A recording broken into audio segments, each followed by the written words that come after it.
that you could disclose in this conversation? And is there anything that is like, quote unquote, breaking news or news soon to break or something that is coming down the pipeline that you have encountered? Yeah, I think the biggest shock that most people uh, don't realize is, let me just tell you, it's apocryphal, but it's an important story. A man on our team named Goodall. James Goodall is a very famous aerospace historian.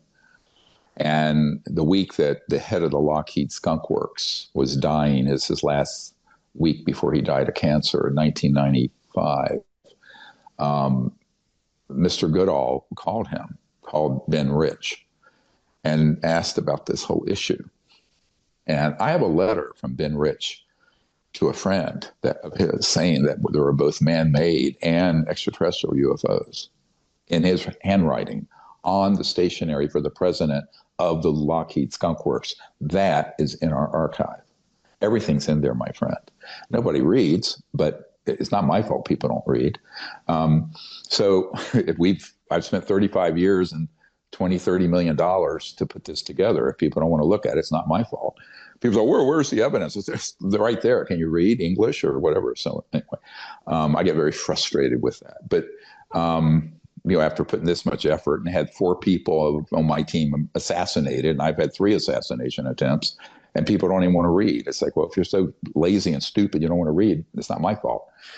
Anyway, I won't go on a spiraling rant about that anymore. But I have disclosure PTSD from doing this. At any rate, I will admit it. But the Ben Rich story is amazing because he said, look, anything you can imagine. So go look at he said, look at anything you've seen in Star Trek.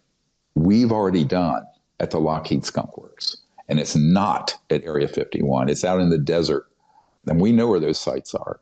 So, and this was 30 years ago, almost exactly 30 years ago. So the technologies are way beyond what most people can imagine that humans have. Unfortunately, some of the worst psychopathic and sociopathic criminals to ever walk the earth are in possession of them, which is very dangerous. It's dangerous to us. It's dangerous to the ETs. Who are these criminals specifically? Well, I don't want to name. I mean, I can name some names. There are people who historically have been involved with this, such as Admiral Bobby Ray Inman and Dick Cheney and others. I mean, we know who some are.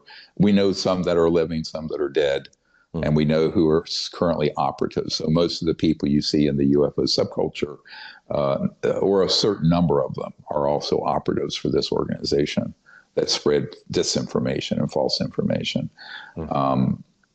And that's their job. I mean, they appear to be UFO researchers, and they're actually counterintelligence people.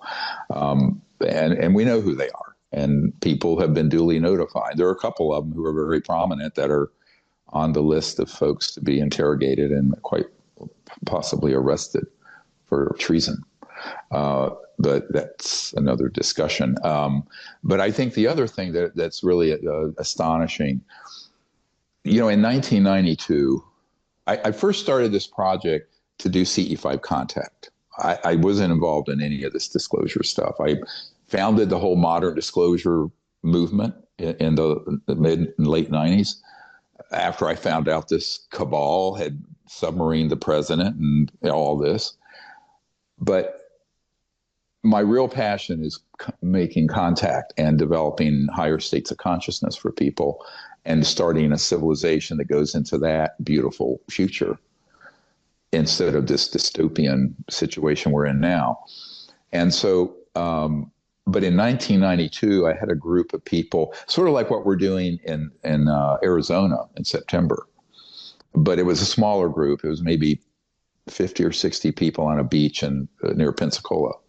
And we were doing CE5 contact, and 4 ET craft appear.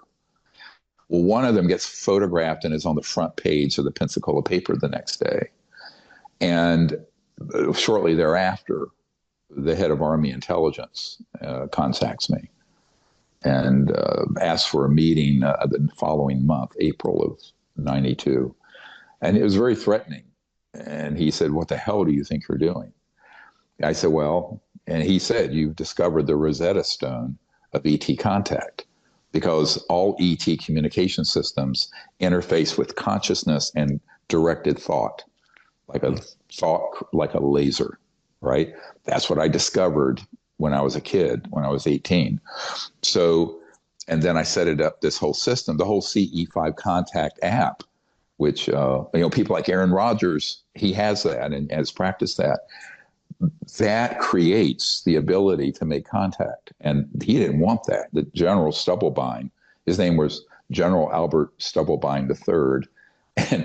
And then the following month, after he expressed his displeasure, he had a CIA and a National Security Agency guy there with him when he met with me.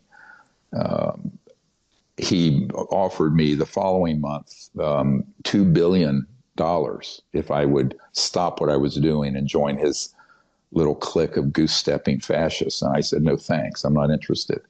But it was a serious offer of $2 billion. And that was in $1992.